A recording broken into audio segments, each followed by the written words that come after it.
je suis allée vérifier que le monde n'avait vraiment rien à offrir. Je l'ai parcouru de long en large, j'ai plongé dans ses méandres et escaladé ses sommets, et rien, je n'ai rien trouvé qui vaille les coups d'être regardé. En fait, j'ai tourné en rond dans un paysage où tout se ressemble, où seules les apparences changent, mais où partout est destruction, pourrissement, décadence, mort plus ou moins lente et inavouée. Je me suis retrouvée à la limite de ce monde de ténèbres, les talons habitant encore ce que j'avais cru être un lieu sûr, tout ce que j'avais toujours connu, tout ce dont on m'avait toujours parlé, les orteils déjà au-dessus d'un vide vertigineux, prêt à faire le pas. Et cet hiver, j'ai sauté. Sans savoir où j'allais, je n'étais sûre que d'une chose, je ne voulais plus rien de tout ça. Pendant des mois, je n'ai eu qu'une seule réponse à donner, je sais pas. Je ne savais plus rien, sauf que je n'étais pas tout ça, que je ne l'ai jamais été, que je ne voulais plus jamais faire semblant d'appartenir au monde des morts vivants. Je ne voulais plus jamais consentir à me ternir pour m'intégrer, me diminuer pour m'insérer, marcher dans la foule robotisée de fantômes, les yeux hagards, un trou à la place du cœur, ayant oublié la seule chose à savoir, la lumière, qui est leur essence, intrinsèque, indéniable, immuable. Et parce que tous ces humains ont oublié et préfèrent ne pas se souvenir, ils sont morts dedans. Et des bandes de charognards opportunistes se gavent de tous ces cadavres qui viennent se sacrifier sur l'autel de la pyramide sociale.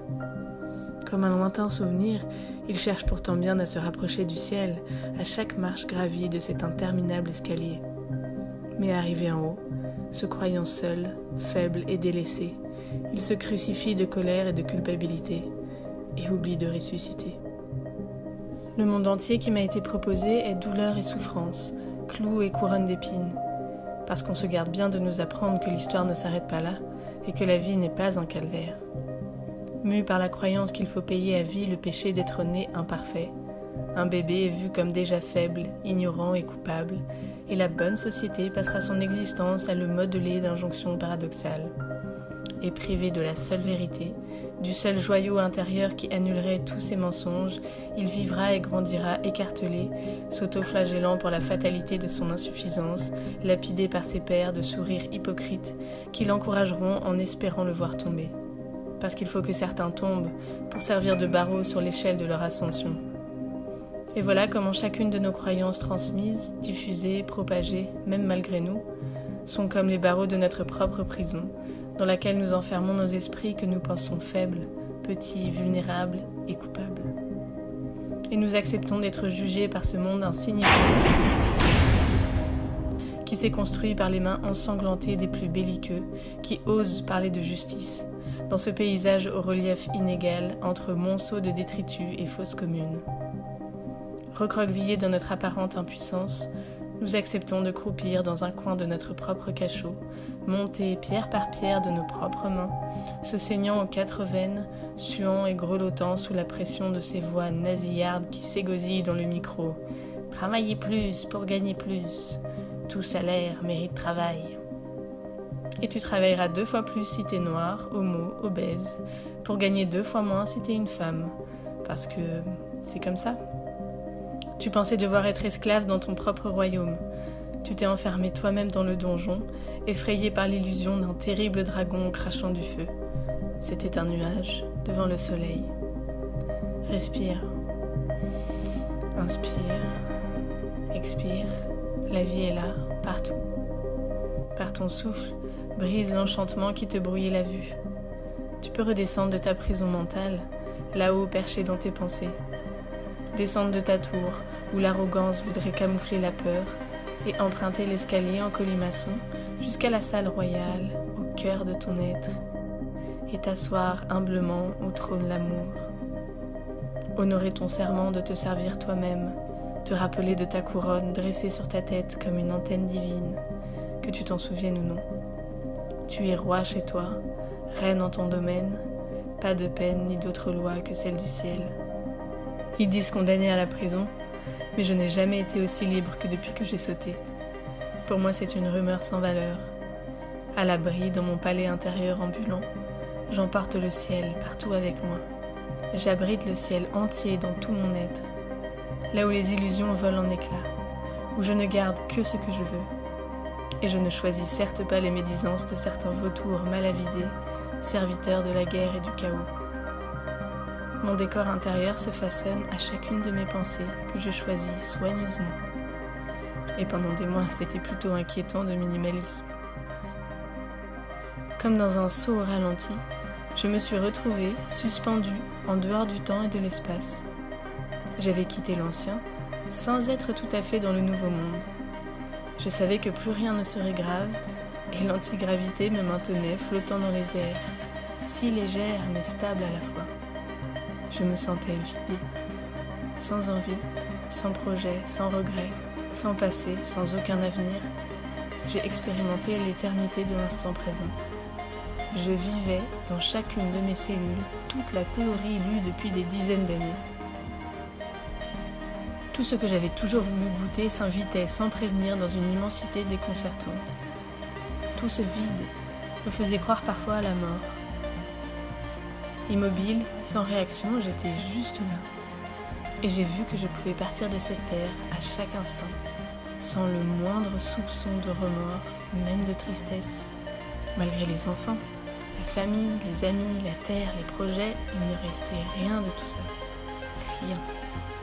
C'était presque effrayant d'être à ce point libéré de toute peur, de tout élan de l'ego qui voyait évaporer toutes ses stratégies pour contrôler. Tous les personnages réduits au silence, il ne restait que la présence. Il est amusant de voir que j'associais le vide à la mort. Et s'il y avait bien mort, c'était celle du personnage. Comme personne ne m'a jamais appris d'autres références, quand je veux me défaire de son influence morbide, il ne me reste rien de connu. Voilà le monde que nous avons contribué à bâtir, où quand je ne veux plus de guerre du tout, j'ai la sensation que je vais cesser d'exister. J'ai vécu une longue traversée de « à quoi bon ?», où j'avais perdu le sens de toute chose. Je ne voulais plus être vue, lue, entendue. Murée dans un silence épais, je n'avais gardé qu'une seule reine amie pour me rappeler mon humanité, et les enfants pour me sortir de ma torpeur et me rappeler que l'indicible était possible, accepter de renoncer à la maternité. Ces deux princes ne sont pas les miens. J'ai rempli leur besace de tout ce qui me semblait nécessaire. Je leur ai dit, si tu ne devais te souvenir que d'une seule chose, retiens bien que tu n'es jamais seul, et que tu es impeccable, exactement tel que tu es. Et quiconque voudrait te changer ou te faire croire à moins, aurait quelque chose à te vendre ou à te prendre. Tourne-toi toujours vers le ciel qui veille sur toi pour l'éternité, parce que tu es absolument aimé. Avec ce maigre et précieux bagage, ils peuvent traverser l'existence et je pourrai la quitter vraiment en paix. Libérée de tout chantage d'objectifs à atteindre, de missions à remplir, d'actions à mener, de décisions à prendre. C'est tellement déstabilisant de n'avoir absolument rien à perdre. Et donc d'avoir tout gagné. Tout ce qui avait donc toujours été là, que rien ni personne ne m'avait jamais enlevé, tout ce que j'avais toujours eu et qui serait toujours mien, comme c'est à toi et en toi chaque instant, absolument chaque instant. J'ai vécu comme un retournement de moi-même, où cause devient conséquence. J'ai plongé dans ce vide avec l'accent chantant de Nassim, qui me rappelait que le vide est plein. On dit, c'est l'espace, il n'y a rien.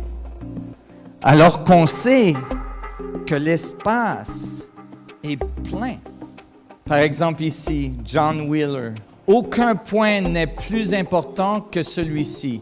L'espace vide n'est pas vide. Il est le siège de la physique la plus violente, c'est-à-dire que c'est plein d'énergie.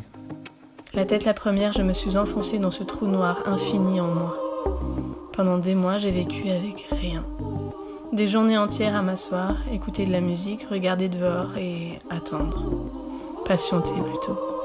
Patienter en gardant la foi absolument que c'était un processus de dépouillement, qu'il y aurait forcément de la lumière de l'autre côté du tunnel. Je me suis recroquevillée dans le silence de cette chrysalide, en m'en remettant à la sagesse de la nature, qui ne laisserait pas une métamorphose inaccomplie. Des mois de gestation, sans rien savoir, sinon qu'une naissance était inexorable et que la peur était hors de question. Dormant la journée, errant la nuit sous les étoiles, dansant parfois, avec une infinie gratitude pour tous ces musiciens incroyables qui ne se sont pas demandé quelle différence ils feraient au milieu de ces milliards de titres déjà existants, qui sont venus chacun apporter leur touche originale. Et puis, un matin, premier jour de l'onde de l'aigle Maya, le printemps était enfin là. Les ailes m'avaient poussé dans la nuit. Je suis de retour sur Terre, mais c'est une nouvelle Terre. Je suis arrivée de l'autre côté, où je ne vois que des frères et sœurs, dont beaucoup ont besoin de se souvenir que nous avons tous, absolument tous, le même Père qui est amour, la même mère sous nos pieds. En vérité, le seul choix que nous ayons est celui de l'espace dans lequel nous nous tenons pour avancer dans cette existence. Le brouillard glacial des pensées qui jacassent. C'est pas vrai, t'en viens au fait de jacasser? Je vais m'emparer de Oh, ton... arrête de jacasser! De Tu ton... jacasses, tu jacasses, tu jacasses, tu jacasses, tu jacasses. Ou le trône doré dans la chaleur de notre cœur. Je voudrais te dire la liberté, te montrer la légèreté. Je voudrais tant te prendre par la main de l'insouciance pour marcher le chemin du nouveau monde. L'ancien n'a certes rien à t'offrir, rien. Je voudrais te prêter mes yeux sans filtre qui déjouent les mirages. Là où il t'est promis richesse et dorure, se tiennent des monceaux de déchets sous des vernis qui craquellent. Rien de tout ça n'est vrai. Tout ce qui semble t'être offert te sera repris, et en double, avec un extra de culpabilité et un supplément gratuit de dénigrement. Je voudrais que tu me croies. Tu peux marcher sans jamais te retourner. Viens avec moi, avec nous tous qui dansons déjà. Là où l'ancien n'est plus et le nouveau n'est pas encore, où le passé est révolu et rien n'est voulu pour le futur. Renoncer, ne pas renoncer, des nouilles, pas de nouilles. Tu t'en fais trop avec ce qui était et ce qui sera. Comme le dit le proverbe, hier est l'histoire, demain est un mystère, mais aujourd'hui est un cadeau. C'est pourquoi ça s'appelle le présent.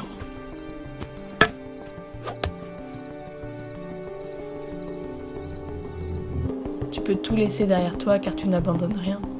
Car ce n'est pas abandonner de se défaire de ce qui est sans valeur. Si tu choisis de plonger comme moi, au cœur de ton cœur, dans le puits de tes peurs, pour enfin ressortir de l'autre côté, prends garde. On te dira que tu fais une dépression ou que tu es bipolaire.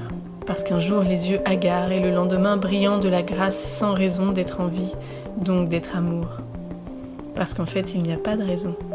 La vie n'est pas réfléchie, il n'y a rien à comprendre, il n'y a rien à connaître, juste à savoir. Savoir que tu es vie, tu es tel que Dieu t'a créé. Vous suivez? Vous êtes constamment en fluctuation entre vous et l'univers. Vous êtes vous et l'univers, et vous et l'univers. Savez-vous qui vous êtes quand vous êtes l'univers? Savez-vous ce que vous faites quand vous êtes l'univers? Quand les maîtres vous ont dit que vous êtes la lumière, ils étaient sérieux à propos de ça. Parce que vous êtes fait de particules qui tournent à la vitesse de la lumière. Chaque point dans un univers infini est le centre de l'univers. Vous êtes le centre de l'univers. Le monde a besoin d'étiquettes. Le monde a besoin que tu aies besoin d'aide. Mais tu reçois toute l'aide dont tu pourrais avoir besoin de toi, à l'intérieur de toi, si tu restes à l'écoute. Je ne peux que t'inviter à te souvenir de ne surtout rien faire, de jeter l'encre de ta foi en la nature qui accompagne le processus et de t'y accrocher absolument, sourd à tout autre message extérieur et de suivre chaque micro-élan qui semble te soulager. Souviens-toi qu'il n'y a pas de bon mode d'emploi de l'éveil, le manuel des bonnes manières du méditant accompli et méritant. Le mérite n'existe pas. Il n'y a pas d'échelle de valeur, pas de poids, contrepoids, rien à prouver, rien à vendre, rien à perdre et surtout, rien à souffrir. Tu peux méditer sur de la musique électro, entrer en communion avec Dieu dans la transe de la danse. Pas besoin de chanter des hymnes, d'écouter des mantras que tu ne comprends pas, des fourmis dans les pieds et les genoux anesthésiés par des heures de lotus. Aucune douleur ne te rapprochera jamais du ciel. Aucun sacrifice ne te sera jamais demandé. Rien à promettre, rien à compenser. Qui te fait croire à un contrat avec la vie fait du commerce, parce que tout dans l'ancien monde est commerce. On t'a vendu ce qui t'avait déjà été donné, dès la naissance, et tu les as crus. Tu as cru devoir marchander une existence. À la bourse mérite, tu as vidé les tiennes en oubliant qu'une action est un service à toi-même et que le courage est le fait de servir son cœur. Mais tu peux chasser les marchands de ton temple. Il n'y a pas de stage à point pour le paradis, pas de rattrapage puisque tu n'as jamais rien raté. Tu ne peux pas être maté, aucun échec n'est possible. Tu es tout à la fois, reine et roi, gauche et à droite, noir et blanc, féminin, masculin. Tu es ton autre, le couple sacré vit en toi. Il n'y a pas d'amour à trouver à l'extérieur. Tout, tu es déjà tout. Rien, tu n'as besoin de rien d'autre. Tu es un, entière, unique, sublime, impeccable et indispensable. Quiconque te dit l'inverse voudrait te vendre un supplément de bien-être, te faire croire au malaise, te négocier un peu de bonheur. J'en vois tellement aujourd'hui qui, même au nom du bien-être, se vendent pour un peu de reconnaissance, font des soldes sur leur programme yoga, en profitent pour glisser leurs photos retouchées sur une plage ensoleillée, qui offrent du contenu mais retiennent une partie pour te vendre la suite. Évidemment, nous avons encore besoin d'argent et c'est un vaste sujet. Et ce n'est pas lui qui est à blâmer, mais l'intention derrière la proposition. Est-ce que je donne pour mieux prendre ? Est-ce une manière déguisée de ne pas mourir ? De faire reculer la peur terrifiante de sombrer dans le néant si je ne suis pas vue et reconnue ? Est-ce que je suis encore si je ne fais rien ? On peut même se demander aujourd'hui pourquoi cette vidéo ? Le à quoi bon est tenace. Alors je viens te rappeler et te montrer que nous créons notre propre réalité parce que nous autorisons à entrer en nous et que nous sommes des faiseurs de miracles qui s'ignorent.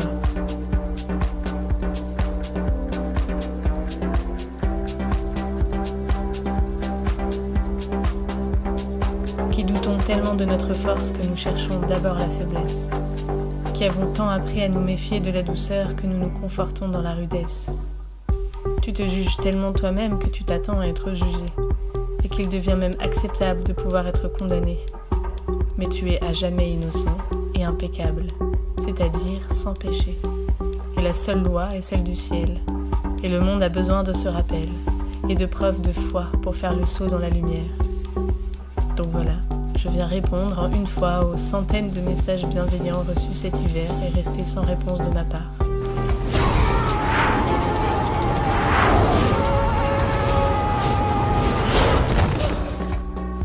Aujourd'hui, je vois tellement que je peux passer le reste de cette vie, comme je l'ai déjà fait dans d'autres, au fond d'une forêt sans plus jamais parler à quiconque, sans que mon ego ne se nourrisse plus d'aucun lien vampire qui prend pour avoir, qui se rassure que l'autre perde pour que je puisse gagner. Aujourd'hui, si je suis là, c'est un vrai choix. C'est donc que je suis vraiment en vie, quand avant j'étais en survie, à repousser la peur de mourir. Je peux repartir à chaque instant, tranquille, en paix, puisque je rentrerai chez moi. Et je déciderai de la date de mon retour. Mais je suis encore là et chaque matin je m'en étonne.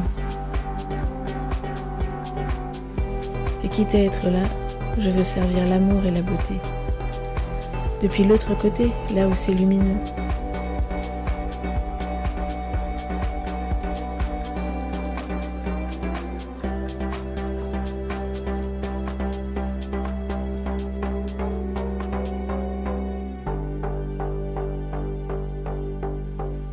Faire de mon mieux pour aider tous ceux qui se trouveraient au bord de l'ancien, mais n'oseraient pas sauter. Et tout ce que je peux faire, c'est témoigner qu'il n'y a pas de vide, et que c'est tellement plus beau de l'autre côté. Et pour te le raconter, j'ouvrirai bien quelques ateliers de souveraineté. Je veux apprendre encore de toi. Je peux transmettre. Et je veux danser. Je ne veux pas initier, organiser et m'agiter publiquement.